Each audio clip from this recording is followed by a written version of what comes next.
Okay, तो हम लोग वो झरना चक्रवर्ती मैडम का जो केस अब तक जो सॉल्व कर रहे थे आईटीआर 4, बिजनेस इनकम चलिए हम लोग तो डाले हैं हम लोग का इनपुट से, लेकिन मान लीजिए वो मैडम का कोई बिजनेस इनकम नहीं है, पूरा इनकम वो इंटरेस्ट इनकम ही है, तो क्या मैडम आईटीआर 1 भर सकती थी?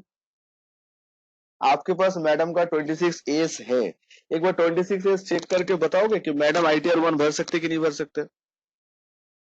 बिजनेस इनकम वो तो चलिए हम डाले थे, आप लोग को बोले थे कि मैडम का एक छोटा सा बिजनेस है घर पे, दैट्स वाई वो चाहती है कि बिजनेस दिख जाए। बट अभी मेरा मन है चलो बिजनेस नहीं दिखाएंगे, बिकॉज सिंस उसमें कोई जीएसटी रिटर्न विटर्न नहीं जाता है, तो दिखाओ ना दिखाओ क्या फर्क पड़ता है, कोई मतलब नहीं बनता। और वो मुदीखाना का छोटा सा दुकान है, तो जिससे कोई ढंग से अकाउंट भी मेंटेन नहीं होता है।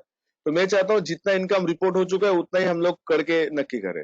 तो आप लोग मुझे एक बात बताओ कि ये जो सिचुएशन था, ये जो केसेस था, क्या उस केस को देख के, उस सिचुएशन को देख के आपको लग रहा है कि वो आईटीआर 1 भर सकती है? Answer is of course sir, ITR 1 definitely भर सकती है। क्यों सर? एक बार ओपन किया जाए, एक बार 26 एस ओपन किया जाए और देखा जाता है कि क्या है इसमें। तो 26 एस कहाँ मिलता है? हाँ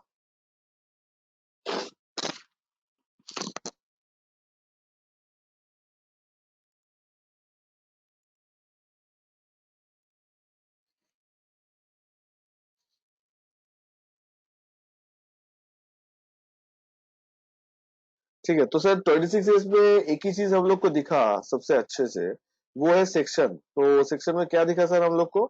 सेक्शन में हम लोग को दिखा कि सारा जो सेक्शन था वो 194 ए ही था, राइट?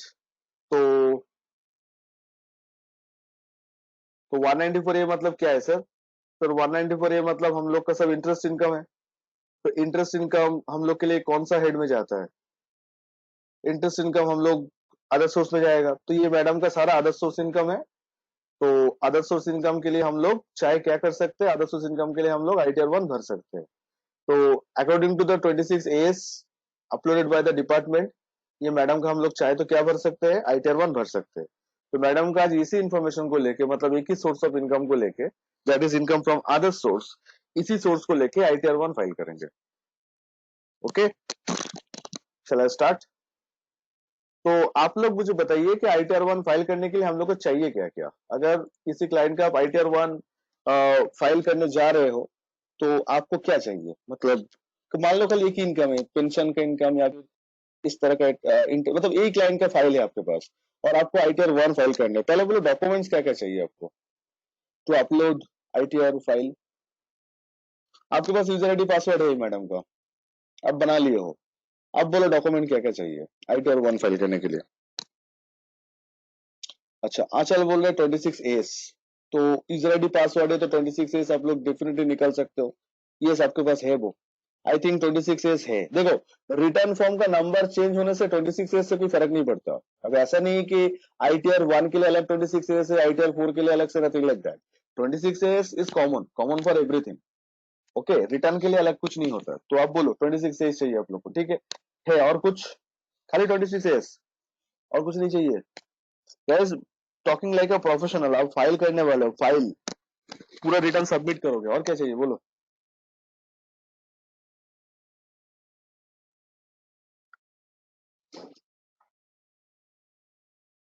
कम ऑन यार, प्रीफिल चाहिए? ओफो, आप लोग सब इतना जल्दी क्यों भूल जाने से कैसे होगा यार? प्रीफिल चाहिए यार, प्रीफिल प्रीफिल, ये प्रीफिल चाहिए, एक्सएमएल प्रीफिल चाहिए, 26 एस चाहिए, और चाहिए मैडम का बैंक डिटेल्स। बस आईटीआर 1 के लिए इतना ही काफी है। ये जो केस है, खाली इंटरेस्ट इनकम से मैडम का अर्निंग है पूरा साल का, एफडी इंटरेस्ट। तो ये मैडम के लिए खाली इतना ही चाहिए। क्या चाहिए सर? हम लोग का प्रीफिल एक्सएमएल चाहिए, तो यूजर आईडी पासवर्ड है तो डाउनलोड हो जाएगा। हम लोग को 26 से चाहिए, ये भी यूजर आईडी पासवर्ड से डाउनलोड हो जाएगा। और क्या चाहिए सर? बैंक डिटेल्स चाहिए, क्योंकि आपको पता है आईटीआर कोई भी हो, आपको बैंक डिटेल्स जो है वो आईटीआर में अपलोड करना पड़ता है। तो हम लोग को सर बैंक डिटेल्स भी चाहिए। Every one of you getting it? Yes, no? समझ में आया आप लोग को? तो हम लोग को बैंक डिटेल्स भी चाहिए। तो आगे बढ़े। तो बैंक डिटेल्स फिलहाल के लिए तो हम लोग कुछ भी डाल देते हैं। बैंक डिटेल्स मेरे पास है वैसे भी, चलो आप लोग नॉर्मल एसबीआई का डाल दो, ठीक है? तो वो तो कोई बड़ी बात तो है नहीं किसी क्लाइंट का बैंक डिटेल्स डालना।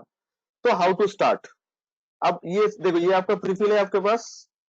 अच्छा, मैं आप लोगों को खाली प्रीफिल सेंड करने वाला हूँ आज। जैसे उस टाइम पे प्रीफिल सेंड किया था, तो लास्ट क्लास जो प्रीफिल, चिराग ध्यान से सुनना, बाद में कंफ्यूज होके इतना परेशान मत हो जाना। सुनो पहले मैं क्या बोल रहा हूँ। पहले क्लास का जो प्रीफिल दिया गया था वो आईटीआर 4 के लिए था, और ये जो प्रीफिल है ये आईटीआर 1 के लिए है। तो रिटर्न फॉर्म चेंज होते होते प्रीफिल भी चेंज हो जाता है। तो आईटीआर 1 का प्रीफिल, आईटीआर 4 का प्रीफिल अलग अलग होगा।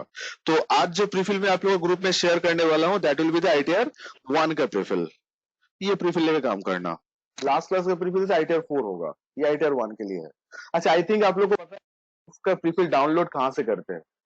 तो डाउनलोड वाला ऑप्शन तो आपको पता ही होगा, लॉग इन करके जहां से डाउनलोड होता है। तो download is not a big deal. Sir हम लोग को यूजर आईडी पासवर्ड चाहिए। आईटीआर 1 प्रैक्टिस कर लो, नेक्स्ट क्लास मुझे याद दिला देना, मैं एक यूजर आईडी पासवर्ड दे दूंगा जिसका आप डाउनलोड करके आप चेक कर सकते हो, ठीक है।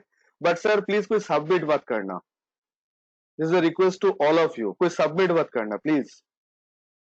नहीं तो मैं प्रीफिल आपको ऐसे ही दूंगा, आप यही करो, दैट विल बी बेटर, क्योंकि अभी डेट सबमिट करोगे तो सबमिट ले लेगा, ठीक है।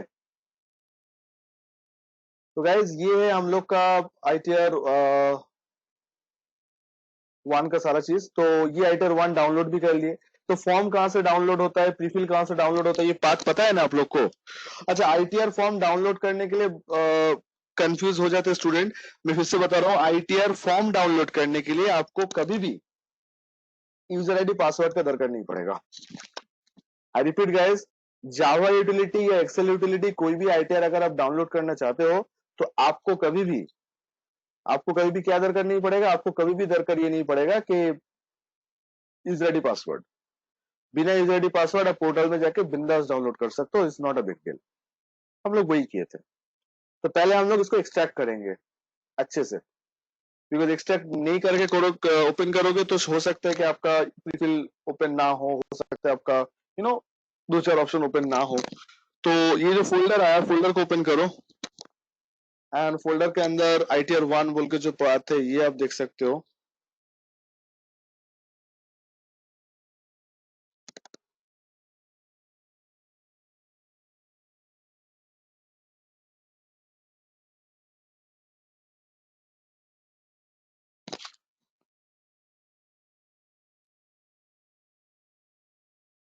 तो रिंग की ध्यान से देख लो, प्रीफिल ओपन एक बार नहीं बार बार ही हो जाएगा, ऐसा कोई बात नहीं है। ध्यान अच्छे से उसको एक्सट्रैक्ट करो तो उससे हो जाएगा। तो जब प्रीफिल ओपन करोगे तो क्लिक ऑन द प्रीफिल, ये सब चीज में कभी परेशान मत हो जाना। और जब आईटीआर ओपन करोगे पार्शियल सेव्ड या फुल सेव्ड, तो उसके लिए ओपन में क्लिक करना। तो right now I am clicking on prefill.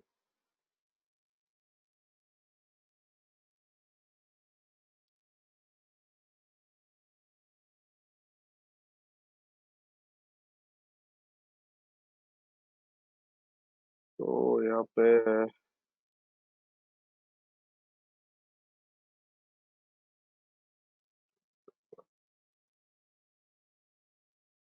तो रिटर्न चाहे कोई भी हो, रिटर्न चाहे आईटीआर 1 हो, 2 हो, 3 हो, 5 हो, 6 हो, 7 हो, वट, कुछ भी रिटर्न आप ले लो। याद रखना कि ऑलवेज उसको ओपन करने का तरीका ऐसे ही होता है, मतलब प्रीफिल को ओपन करने का तरीका ऐसे ही होता है। मतलब पहले रिटर्न फॉर्म को ओपन करो, फिर वहां जाके उसको अटैच करो तो ये ओपन हो जाएगा, सिंपल।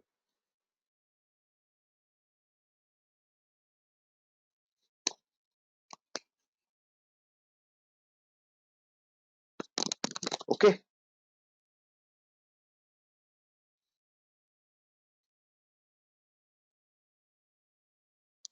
तो अब आज ये आईटीआर 1 का पहला अच्छा, फॉर्म का पैटर्न एक ही जैसा लग रहा है ना आप लोग को, आईटीआर 4 और आईटीआर 1 का ये एक ही जैसा दिखता है, ठीक है। और 2 3 अलग दिखता है। तो जब 2 3 करेंगे तो उसका अलग चीज होगा। अच्छा, और एक चीज मैं बता दूं, हम लोग जो तरीके से आईटीआर फाइल कर रहे हैं इसको हम लोग बोलते हैं ऑफलाइन यूटिलिटी।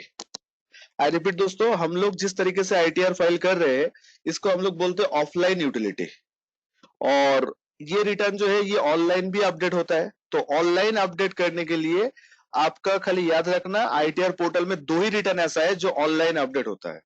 वो कौन सा आईटीआर 1 एंड आईटीआर 4।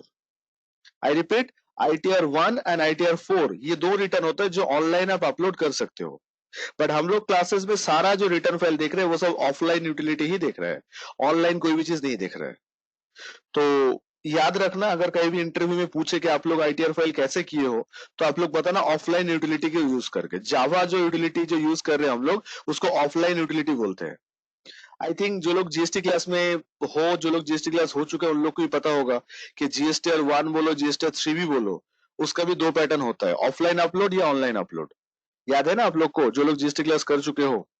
तो ऑनलाइन अपलोड कर सकते हैं डायरेक्ट जाके, या फिर ऑफलाइन यूटिलिटी को एक्सट्रैक्ट करके वही करते हैं। तो आईटीआर जो अभी हम लोग कर रहे हैं that is offline.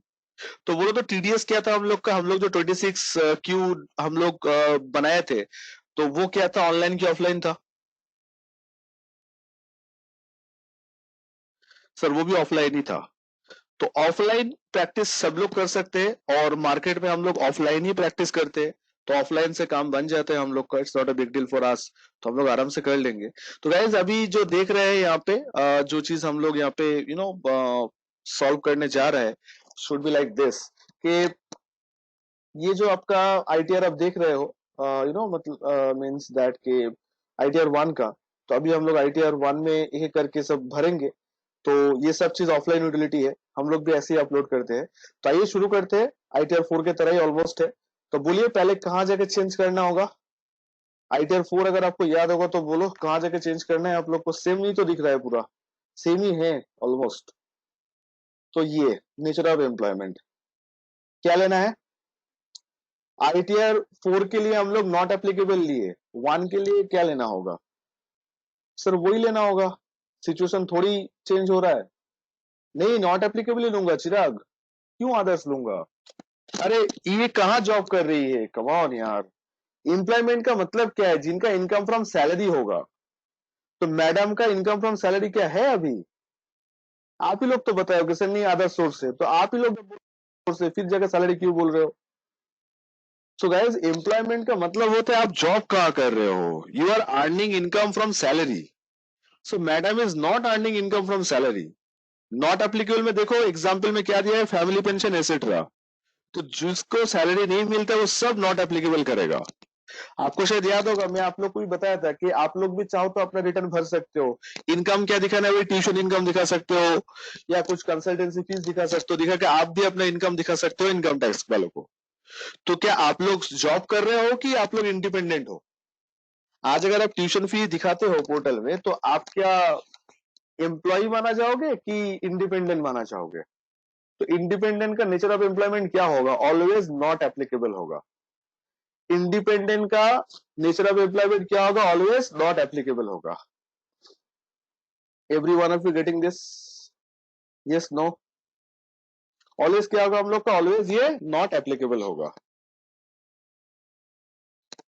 Clear? Yes, no?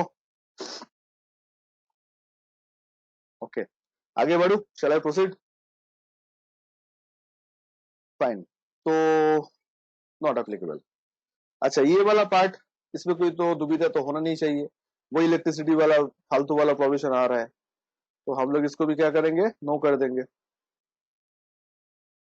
ठीक है। And finally Anjali, representative SSC यहाँ पे भी हम लोग का नो ही रहेगा। बट यहाँ पे देखो रिप्रेजेंटेटिव एसएससी का ऑप्शन डाला ही नहीं है। ठीक है, आईटीआर 4 में डाला था, 1 में कोई रिप्रेजेंटेटिव एसएससी डाला ही नहीं है, देख सकते हो आप लोग। ठीक है, तो 1 में रिप्रेजेंटेटिव एसएससी वाला पार्ट यहाँ पे नहीं आया, ये हम लोग डाल दिए यहाँ पे।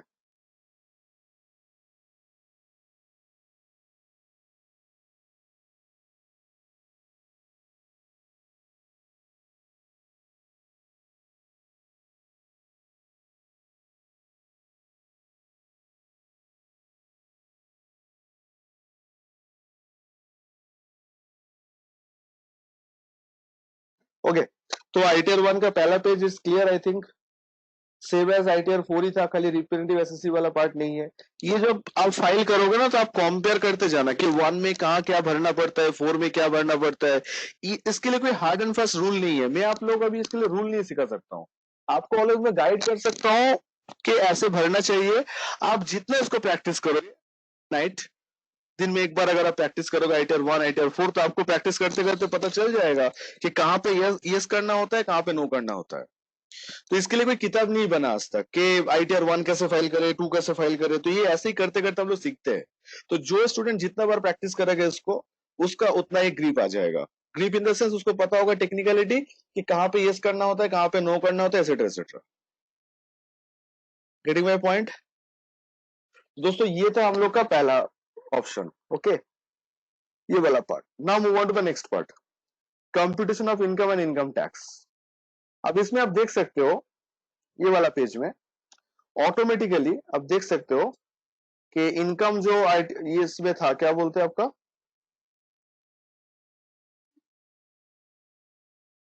हम लोग का जो अदर सोर्स में था वो ऑटोमेटिक आया कि नहीं आया।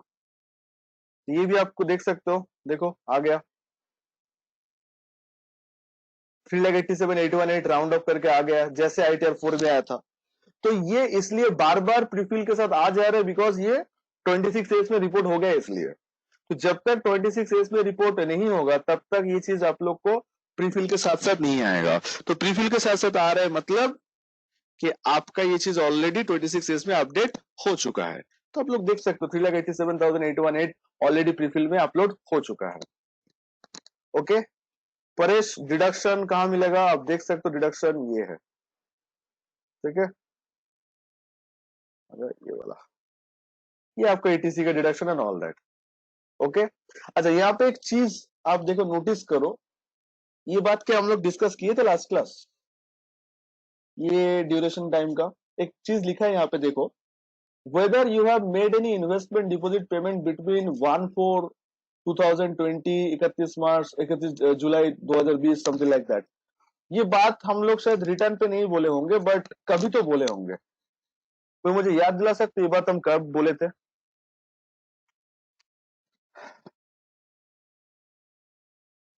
ये बात आप लोग क्रॉस क्वेश्चन भी किए थे बहुत मुझे। आप देखो क्वेश्चन पूछ के आप लोग भूल जाते हो। अब जैसे ही मैं बोलूंगा आज बोलोगे अच्छा हाँ हम पूछे थे सर। यार कभी याद भी रख लिया करो क्लास में जो पूछ रहे हो आप लोग। बार बार हम थोड़ी रहेंगे आप लोग के साथ, तो थोड़ा प्रोएक्टिव आप भी बना करो।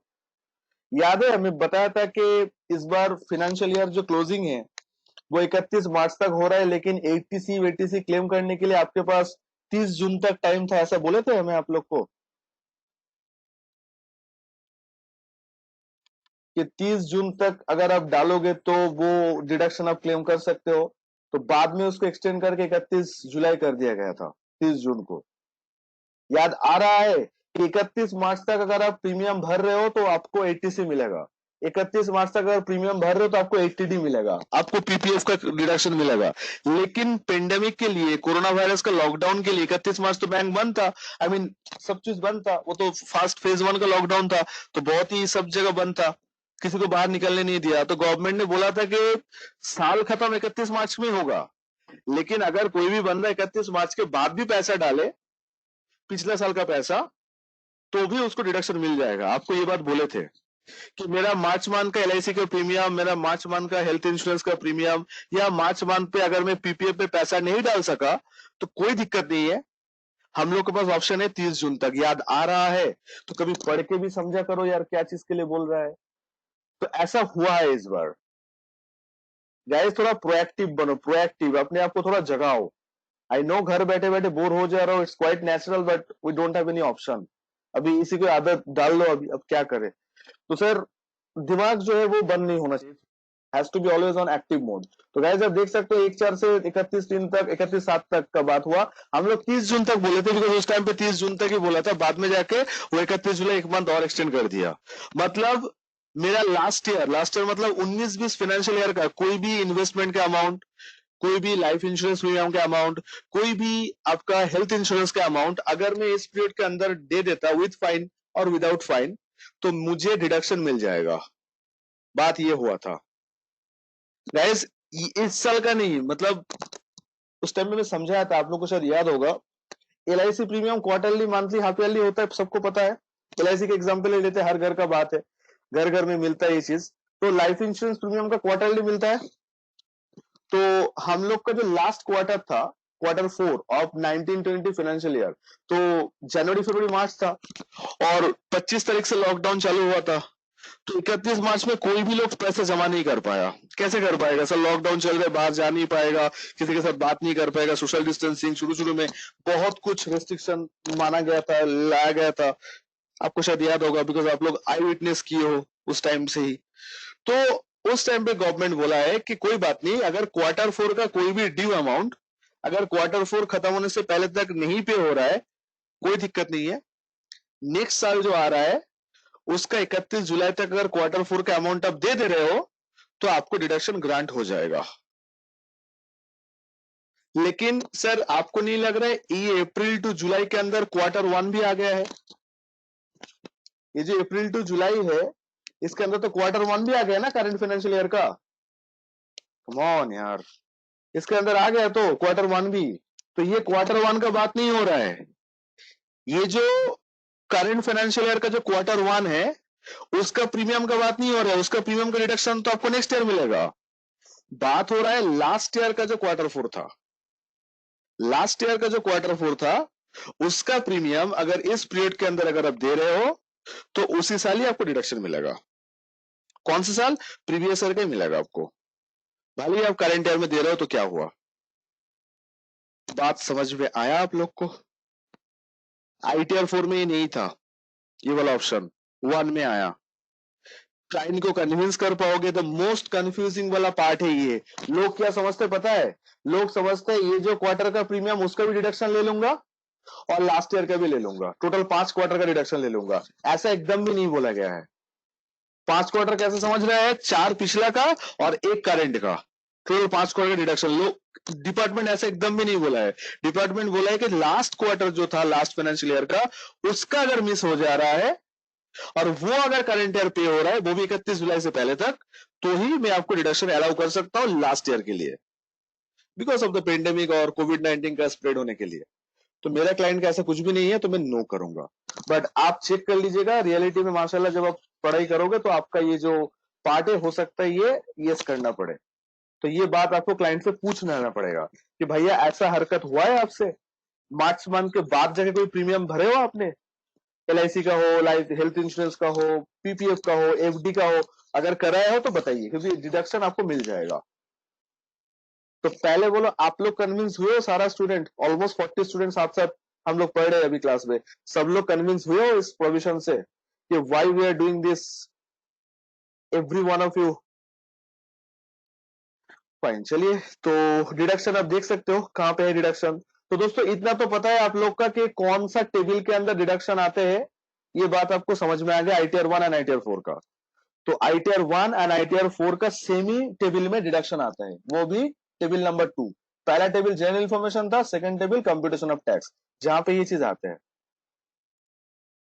चलिए आगे बढ़ते हैं, इसको कंप्लीशन की तरफ जाते हैं। ठीक है, अब देख सकते हो, ये देखो रिबेट जो है ये हम लोग कभी भी कैलकुलेट नहीं करेंगे, आप चेक कर सकते हो। If you consider rebate you can understand that हम लोग कहीं भी रिबेट हाथ से कैलकुलेट नहीं करेंगे। जो इनकम बताया उसके ऊपर जो टैक्स बनता है उसके ऊपर देखो रिबेट क्लेस हो गया। इस बार मैक्सिमम रिबेट कितना मिलता है हम लोग को? 12,500, राइट। इस बार जो है मैक्सिमम रिबेट कितना मिला हम लोग को? 12,500। तो आप देख सकते हो 12,500 लेस हो गया यहाँ पे। आई मीन मैक्सिमम 12,500, बट उससे कम जो भी लेस हो जाएगा ना। तो ये प्रूफ था हम लोग का कि 5 लाख तक कोई भी इनकम के ऊपर टैक्स नहीं देना है। तो आप देख सकते हो 3,87,000 इनका इनकम है तो टैक्स नहीं देना पड़ रहा है, लिटरली जितना बनता है उतना रिबेट से लेस हो जा रहा है। डन। अच्छा, यहाँ पे देख सकते हो आप जीरो दिख रहा है बट हाइड होके रखा है। 13 नंबर रिलीफ सेक्शन 89 अब दिखाई दिया आप लोग को? जीरो थोड़ा सा इनएक्टिव वर्जन में है, तो आप यहाँ पे एक्टिव कर देना, जीरो प्रेस करके टैप करना। ये अगर नहीं करोगे तो बाद में जाकर आईटीआर वैलिडेट नहीं होगा। तो ये सब छोटा छोटा इंस्टेंसेस रहते हैं आईटीआर फाइल करने के टाइम पे कि इसको जीरो करो, उसको जाके नो करो। तो ये आपको प्रैक्टिस करते करते पता चल जाएगा। अभी के लिए आप नोट डाउन कर सकते हो कि कॉलम नंबर 13 में आके हम लोग को जीरो करना पड़ा, ये चीज आप अभी नोट डाउन कर सकते हो, it's not a big deal. But याद रखना कि कॉलम नंबर 13 जीरो हाथ से लिखना पड़ता है। उसके बाद सर, उसके बाद और कुछ नहीं है। ये पेज खत्म, बस और कुछ नहीं है। हम लोग कहाँ जाएंगे, हम लोग सीधा जाएंगे 80D। अगर कुछ नहीं है तो हम लोग सीधा जाएंगे 80। अच्छा, उससे पहले TDS, टैक्स डिटेल्स, सॉरी।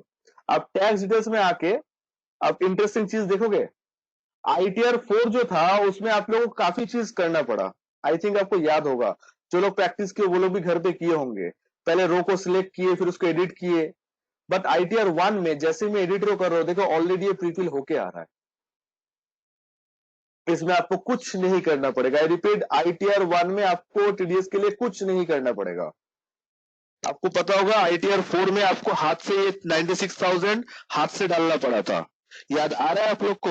हाथ से अमाउंट डालना पड़ा था 26 एज देख के, याद करके देखो। पर यहाँ पे ऐसा कुछ भी नहीं करना पड़ेगा, ये ऑटोमेटिकली आ जाता है। ITR 1 में तो मेहनत मजदूरी करने का दरकार नहीं है, ये ऑटोमेटिकली आ जाएगा। अब देख सकते हो ये ऑटोमेटिकली प्रीफिल होके आ गया। ये जो डिफरेंस होता है ना, ITR 1 में ये ऑटोमेटिकली आता है, ITR 4 में ये नहीं आता है। ये प्रैक्टिस करते करते आपको पता चलेगा। मैं बार बार ये बात बोलूंगा आप लोग को कि ये प्रैक्टिस करते करते आप लोग को पता चलेगा। जब तक आप प्रैक्टिस नहीं करोगे तब तक आपको पता नहीं चलेगा कि किसमें क्या है नहीं है, एंड ऑल दैट। ये चीज अच्छे से आपको देखना चाहिए कि कहाँ पे क्या है नहीं है, सब बात। ओके, क्लियर ये वाला पार्ट? तो 1, 2 एंड 3, ये 3 पेज क्लियर हुआ आप लोग का? फाइन। उसके बाद आपको आना है 80D। 80D का पेज आपको पता है, ये दोनों को नो करना है। ये चीज तो ITR 4 पे भी था। तो जहां पे आपको 80D बोल के अलग से टेबल दिखेगा, अगर आपका क्लाइंट का कोई 80D क्लेम करना नहीं है तो आप सीधा जाके क्या कर दोगे, नो कर दोगे। सर वंस मोर श्योर, जब भी रिटर्न में आप 80D बोल के अलग से टेबल देखोगे तो आपको पहले चेक करना होगा कि क्लाइंट का कोई 80D है कि नहीं। अगर क्लाइंट बोलते हैं कि 80D नहीं है तो आप दोनों को क्या कर दोगे, नो कर दोगे। आप क्या करना है, लास्ट पेज, ये टैक्स पेड एंड वेरिफिकेशन हर एक रिटर्न पे आपको मिलेगा, ये लास्ट स्टेप होगा। आप देख सकते हो टोटल 36,000 मैडम को रिफंड हो गया। तो this is the way to claim refund. आप लोग पूछे थे ना सर TDS का रिफंड कैसे क्लेम करते, तो ऐसे जैसे मैं टैक्स फाइल कर दूंगा, गवर्नमेंट मेरा बैंक अकाउंट में रिफंड 1 मंथ के अंदर क्रेडिट कर देगा। और उसके लिए हम लोग क्या करना पड़ेगा, बैंक डिटेल देना पड़ेगा। तो आपको पता है ये बैंक डिटेल उसी bank account, gas bank details कभी गलत मत डालना, गलत डालोगे तो आपका रिफंड कभी क्रेडिट नहीं होगा। रिफंड का पैसा एक बार अगर लौट के चला जाएगा तो वो निकलना दोबारा बहुत मुश्किल हो जाता है। गवर्नमेंट बहुत बहाना करता है। और जब भी आप बैंक डिटेल्स अपलोड करोगे, आपको रिफंड मिले ना मिले कोई फर्क नहीं पड़ता, इस चेकबॉक्स को टिक जरूर करना। ये वाला जो चेकबॉक्स है इसको टिक जरूर करके फिर सेव करना। एंड फाइनली ये जो सिलेक्शन है इसमें सेल्फ लिखना पड़ता है एंड प्लेस लिखना पड़ता है आपको, जैसे ITR 4 में लिखे थे। तो place should be Kolkata.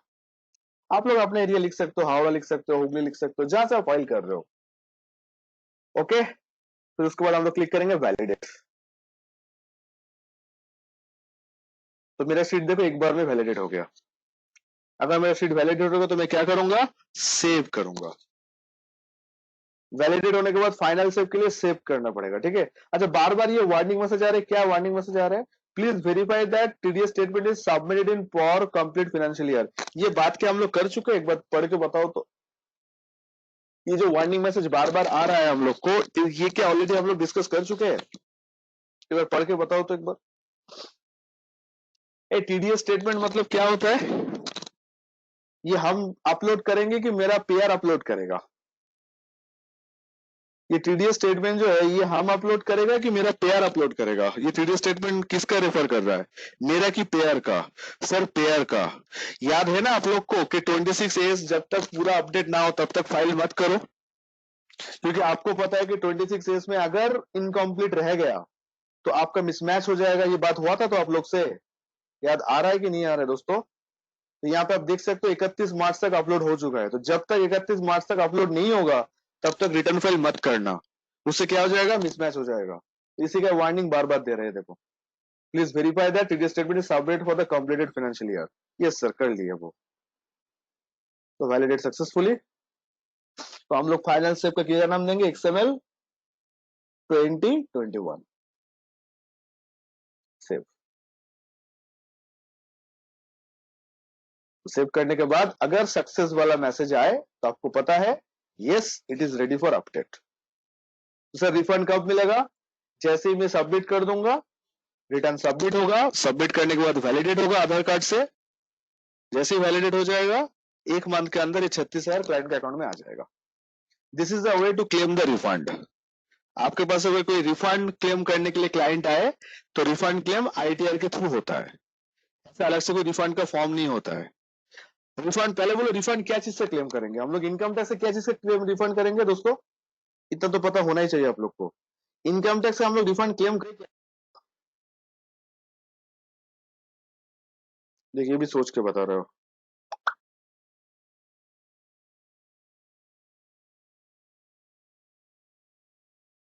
Sir TDS का रिफंड कर सकते हैं, एडवांस टैक्स का रिफंड कर सकते हैं, ये सोमेन एक्सेस टैक्स का रिफंड कर सकते हैं. मतलब गवर्नमेंट से हम लोग रिफंड करेंगे टैक्स का. गवर्नमेंट से हम लोग क्या रिफंड करेंगे? टैक्स का रिफंड करेंगे. तो टैक्स के रिफंड के लिए गवर्नमेंट के पास क्या अलग से फॉर्म फिलअप करना पड़ता है कि ITR फिलअप करना पड़ता है? सर गवर्नमेंट के पास रिटर्न फाइल करना पड़ता है. TDS या जो भी कुछ भी रिफंड क्लेम करने के लिए गवर्नमेंट को क्या बोलना पड़ता है?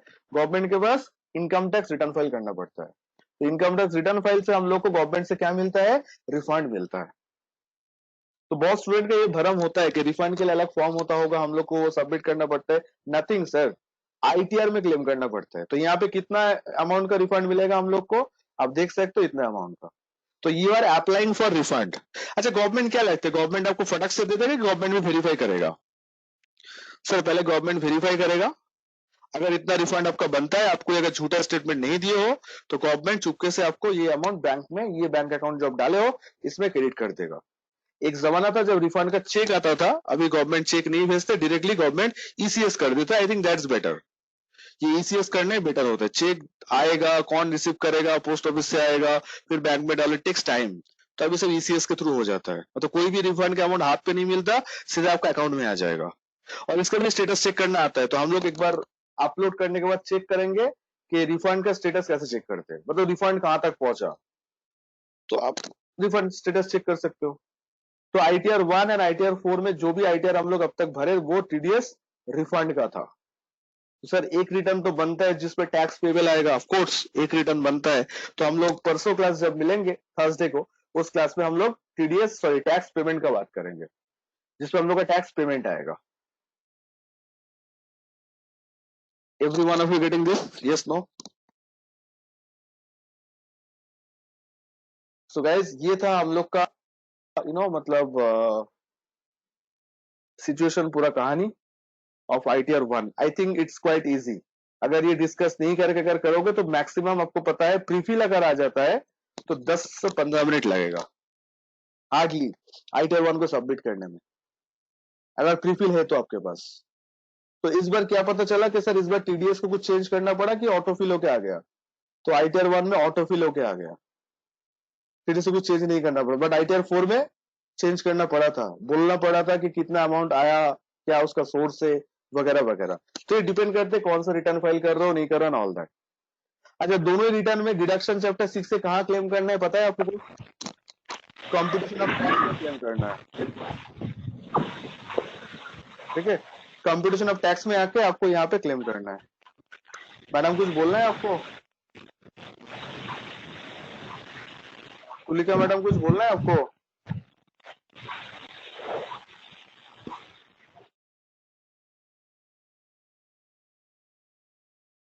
बोलो गाइस, आप लोग का क्वेरी बोलो.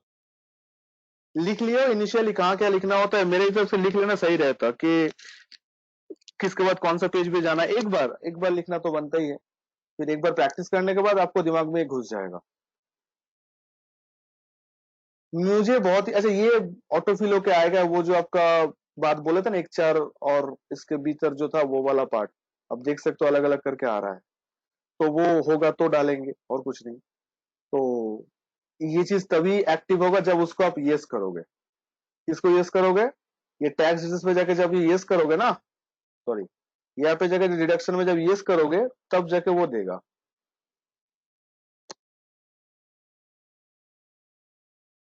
ये वाला जब यस करोगे तब वो एक्टिव होगा. तो उसमें ब्रेकअप देना है. ये यस करोगे तो यहाँ पे ब्रेकअप देना होगा, कितना 31 मार्च तक जमा किया हो, कितना अभी जमा किया हो, और ये ब्रेकअप बैंक स्टेटमेंट से मैच करना चाहिए. बिकॉज डिपार्टमेंट आपसे पूछ सकता है भाई प्रूफ दिखाओ, तो प्रूफ के तौर पे बैंक स्टेटमेंट ही प्रूफ होता है।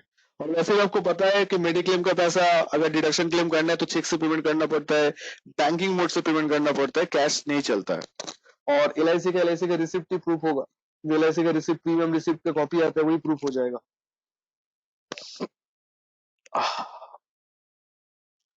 यस परेश भाई, अगर आपके पास नहीं है तो आप मैनुअली डाल सकते हो, बट क्यों डालोगे भाई?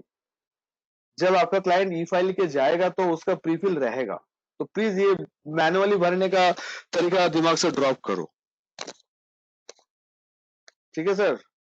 आप जब किसी का ई फाइल करने जा रहे हो तो यूजर आईडी पासवर्ड तो दरकार ही होगा। यूजर आईडी पासवर्ड आप ई फाइल भी कभी सबमिट नहीं कर पाओगे, तो जब आपके पास यूजर आईडी पासवर्ड है तो प्रीफिल तो रहेगा ही सर, तो प्रीफिल से ही आगे बढ़ो। बेवजह आप मैनुअली भरने मत जाओ, कोई मतलब नहीं बनता। रविश थिंग मैनुअली चीज हाथ से इनपुट करना, ई फाइलिंग का, खास करके ई फाइलिंग के केस में।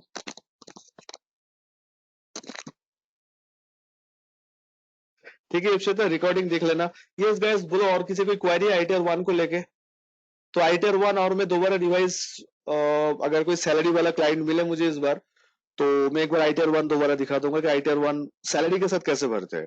अभी तक जितना भी रिटर्न भरे सब में अदर सोर्स इनकम दिखा है। आप लोग पूछे नहीं कि सैलरी कैसे पुट करते हैं, तो वो भी दिखना है कि सैलरी इनकम कैसे दिखाना होता है। ठीक है, तो है मेरे पास client, don't worry, salaried person है, तो सैलरीड पर्सन का आईटीआर 1 कैसा होगा वो दिखा देंगे। ठीक है। बाप रे, सौभिक गुस्से एक लंबा चौड़ा क्वेश्चन आया सर। एक टॉप टॉपिक क्वेश्चन है, अगर सर मुझे एलआईसी से किसी को पॉलिसी के लिए एट टाइम 6,000 रुपीज कमीशन मिलेगा तो टैक्स काटने का सवाल उठता है क्या? सौभिक, वो आपका एलआईसी कंपनी डिसाइड करेगा। आपका एलआईसी कंपनी जो है वो डिसाइड करेगा कि टीडीएस काटना चाहिए कि नहीं काटना चाहिए। खाली 6,000 ये तो काटना नहीं चाहिए, बट वो लोग मान लेते हैं कि फ्यूचर में और भी आप कमीशन अर्न करोगे, तो पहले से वो टीडीएस काट लेते हैं। और आपको पता है 194 में ये आता है इंश्योरेंस कमीशन, तो आपका 15,000 क्रॉस करते टीडीएस के लिए एलिजिबल हो जाओगे, तो टीडीएस तो काटेगा सर। कायदे से देखा जाए तो एलआईसी टीडीएस काटेगा इसके ऊपर। कितना परसेंट कटेगा? कोई मुझे बोल पाओगे इंश्योरेंस का रेट कितना चल रहा है अभी? इंश्योरेंस कमीशन के ऊपर टीडीएस का रेट कितना चल रहा है अभी? टीडीएस का अभी मतलब आज का रेट में, अगर कोई कंपनी, इंश्योरेंस कंपनी किसी को टीडीएस काट रहा है तो कितना रेट से टीडीएस काटेगा? अंजलि बोले 3.5। इज इट 3.5 या 3.75? गैस 5 का 75%, तो 5 का 75% 3.5 होता है कि 3.75 होता है? Anjali, it's 3.75। Okay, don't say 3.5। तो Shobhik, I think you have got your answer बेटा, आपको आंसर मिल गया। आपको आई थिंक अब समझ में आया आपको, तो आपको LIC insurance commission, I mean company के ऊपर वो लोग क्या सोचता है। तो पूरा साल में आप तो खाली 6,000 तो अर्न नहीं करोगे ना, और भी तो आप अर्न करोगे, तो डेफिनेटली वो टीडीएस काटेगा। और टीडीएस काटेगा तो रिफंड क्लेम कर लो ना। दोस्तों, अगर आप लोग के नाम पे टीडीएस काट रहा है तो आप लोग क्या करोगे? टीडीएस गवर्नमेंट को दे दोगे, रिफंड क्लेम कर लोगे? मान लो आप कभी कहीं जॉब करने गए हो और आपका पूरा साल का टोटल इनकम 5 लाख क्रॉस नहीं किया, पूरा साल का टोटल इनकम 5 लाख क्रॉस नहीं किया, तो आपको जो टीडीएस जो कटा है आपके नाम पे, तो वो गवर्नमेंट को दे दोगे कि रिफंड क्लेम कर लोगे? तो रिफंड कैसे क्लेम करते समझ में आया ना आप लोग को? This is the way to claim refund. तो खुद का रिफंड कर लोगे तो, कि दूसरों के पास चले जाओगे भाई मेरा रिफंड क्लेम कर दो, कि खुद ही अप्लाई कर सकते हो? पहले आपके ऊपर अप्लाई करना सीखो, उसके बाद ना दूसरों के पास जाओगे। डन गाइस, तो एक बार आईटीआर 1 प्रैक्टिस तो बनता ही है। तो मैं क्रेडेंशियल में क्या दे दूंगा आप लोग को आज? खाली ये प्रीफिल दे दूंगा, तो आप लोग खुद से आईटीआर 1 भर लो। तो आईटीआर 1 एंड आईटीआर 4 हम लोग 2 आईटीआर प्रोडक्ट से भर लिए। तो आज मैं ये प्रीफिल देने वाला हूं, ये आईटीआर 1 के लिए है।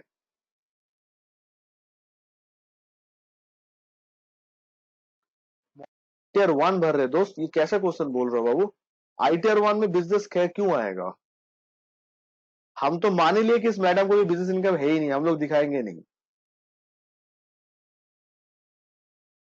ओके, तो इसका तो कोई बिजनेस का सवाल ही नहीं आया, तो डेटा क्रेडिटर्स तो बिजनेस में आएगा। जब आईटीआर 3-4 भरोगे तब उसका दरकार होगा। हम तो मान ही ले रहे हैं मैडम को कोई बिजनेस इनकम है ही नहीं, जो इनकम है वही 26 ईयर्स पे दिख रहा है, वही 3,87,000, वही मैडम का पूरा साल का इनकम है, उसी को ऊपर फाइलिंग जा रहा है। तो हाँ, उसी की बात है सर। कंप्यूटेशन इनकम टैक्स वाला फिर से एक बार बताइए, जिसमें आप नो सिलेक्ट किए थे। ये चिराग, तुम ना ऑलवेज ना एक लेट रिएक्ट करोगे यार। इसमें कहाँ नो किए थे? ये वाला पोर्शन में नो किए थे। मेरा क्लाइंट को डिडक्शन क्लेम करना ही नहीं था, इसलिए हम नो किए इसमें, ये वाला। मेरा क्लाइंट को चैप्टर 6 का डिडक्शन था ही नहीं, तो बिफोर 31 मार्च, आफ्टर 31 मार्च मेरे लिए नो रहेगा, इसलिए पार्ट को हम नो किए थे।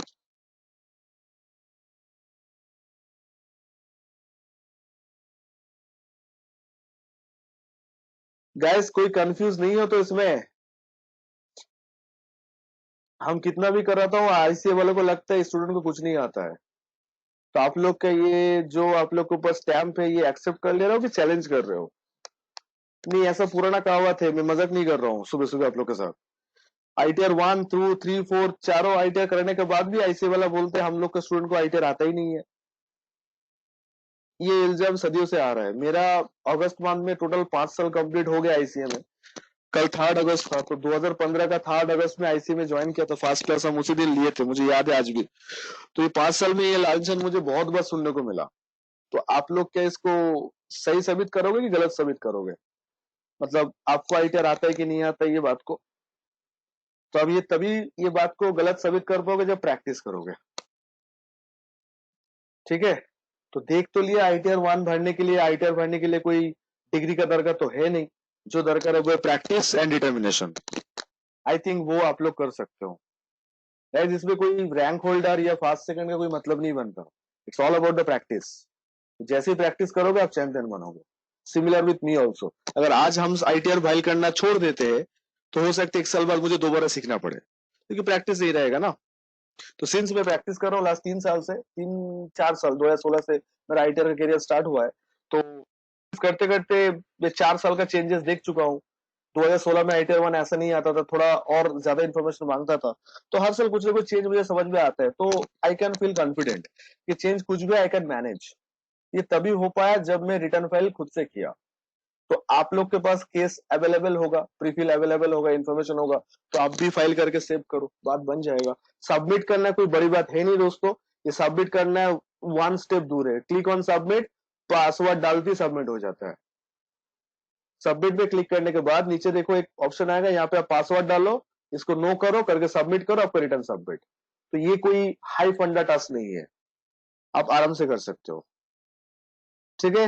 तो कह रहे एक्सपेक्ट कि आप लोग परसों से पहले सब लोग, जितने लोग के पास अवेलेबल सब कुछ सुविधा है, आप लोग आईटी और प्रैक्टिस कर लोगे विदाउट एनी एक्सक्यूज। दिमाग चल नहीं रहा था सर, कंप्यूटर काम नहीं कर रहे थे, सब एक्सक्यूज छोड़ के हो जाएगा। चलो।